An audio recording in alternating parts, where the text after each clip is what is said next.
अरावली के पहाड़ों के बीच एक सुंदर गांव बसा हुआ है। वहां लोग अपनी मेहनत के द्वारा ही अन्न की उपज करके अपना जीवन निर्वाह करते हैं। पशुपालन और कृषि उनके जीवन का अभिन्न अंग है। वह मनोरंजन के लिए ताश खेलते हैं, मुर्गियों का युद्ध कराते हैं और महिलाएं टोकरी बनाना, जुड़ा बनाना आदि छोटे मोटे लघु उद्योग का कार्य करती है। गांव के बाहर एक कच्चा कुआं है। रात के अंधेरे में वहां कोई भी नहीं जाता, क्योंकि उस कुएं के बारे में कई सारी कहानियां लोगों ने सुन चुकी थी। कुछ लोग कहते हैं उस गांव के कुएं के पास बहुत सारे भूत रात को पानी पीने आते हैं। कुछ लोग बताते हैं कि एक दिन राहगीर उस कुएं में गिरकर मर गया था और उसकी आत्मा अब वहीं भटकती रहती है और कोई जाता है तो उसे मार डालती है।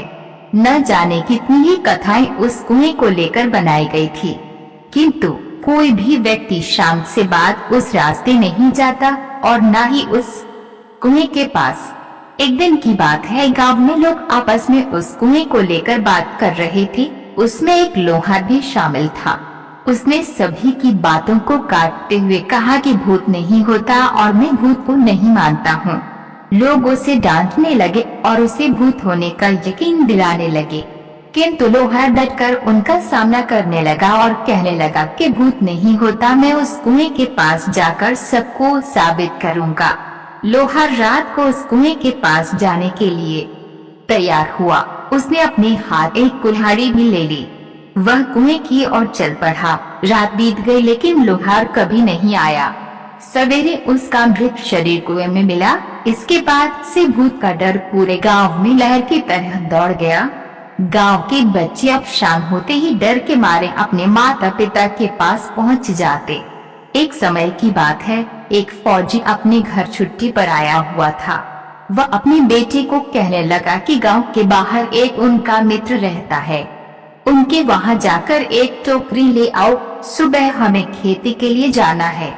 इस पर फौजी का बेटा अमृत डर से वहां जाने के लिए मना कर दिया। फौजी ने उसके डर का कारण जाना तो समझ में आया कि गांव में भूतों का भय है, जिसके कारण पूरा गांव रात के अंधेरे में बाहर ही नहीं निकलता। इस डर को अपने बेटे के जेहन से दूर करने के लिए फौजी ने ठान लिया, क्योंकि वे फौजी का बेटा था और फौजी के सामने डर नाम की कोई चीज नहीं होती। फौजी ने एक टॉर्च लिया और अपने बेटे के साथ टहलने के लिए बाहर निकल गया। अमृत डरते डरते अपने पिता के पीछे हाथ पकड़कर चलता रहा। फौजी अपने बेटे को लेकर उसी कुएं के पास पहुंच गया, जहां की कहानियां सभी लोग सुनाया करते थे। फौजी ने चारों तरफ टॉर्च मार कर देखा, वहां पर कोई नहीं था। अमृत को उसने बोला, देखो यहाँ कोई है। लोग यूं ही डरते हैं और बच्चों को डराते हैं, किंतु दूसरे क्षण कुएं में से किसी के तेजी से चढ़ने उतरने की आवाज सुनाई दी। इस पर फौजी ने कुएं में टॉर्च मार कर देखा और अमृत को दिखाया, देखो कुछ नहीं, इसमें ढेर सारी पक्षियां हैं जो हमारे यहाँ मौजूद होने के कारण वे सतर्क हो रहे हैं। अब धीरे धीरे अमृत का भय टूटने लगा और उसने अपने पिता का हाथ छोड़ दिया। अमृत निडर होकर वहां घूमने लगा। उस दिन के बाद अमृत निडर हो गया था। वह रात को भी उस कुएं के पास चला जाया करता था। धीरे धीरे उसके गांव से उस भूत के भय का भी अंत हो गया। लोगों के सामने अब भूत की केवल कहानियां